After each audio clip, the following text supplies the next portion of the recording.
Municipal ఎన్నికల వేళ party ఫిరాయింపులపై ఘాటు విమర్శలు చేశారు ఎంపీ డీకే అరుణ. గద్వాల ఎమ్మెల్యే బండ్ల కృష్ణమోహన్ రెడ్డిని టార్గెట్ చేసిన ఆమె బీఆర్ఎస్ ఎమ్మెల్యే అయితే ఆ పార్టీ నుంచి ఓట్లెందుకు అడగడం లేదని ప్రశ్నించారు. కాంగ్రెస్ లో కొనసాగుతున్నారని స్పష్టమవుతోందన్నారు. ఈ వ్యవహారంలో తప్పుడు తీర్పులతో కోర్టును కూడా ప్రభుత్వం మోసం చేస్తుందని విమర్శలు గుప్పించారు. ఇప్పుడు టీఆర్ఎస్ కి కాంగ్రెస్ లో ఉన్నాడో టీఆర్ఎస్ లో ఉన్నాడో మరి ఆయన తెలుసు ఏ పార్టీలో ఉన్నాడో గద్వాల ప్రజలకు తెలుసు ఆయన ఇప్పుడు ఏ పార్టీలో ఉన్నాడో.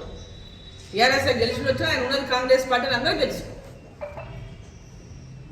నేను కాంగ్రెస్ లో ఉన్నా అని చెప్తే కాంగ్రెస్ కండువా తిరిగితే ఎమ్మెల్యే పని ఊడిపోతుందని ఏదో అబద్ధాలు చెప్పుకుంటా తిరుగుతున్నారు, టైం పాస్ చేసుకుంటా.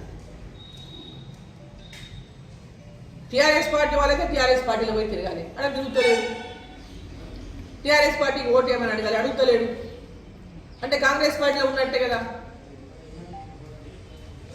కానీ ఈరోజు సుప్రీంకోర్టు పెద్ద ఎత్తున ఇట్లా పార్టీ మారిన వాళ్ళపైన చర్యలు తీసుకున్నటువంటి భయంతోన ఇంకా ప్రజలను మోసం చేస్తారు ప్రభుత్వాలు.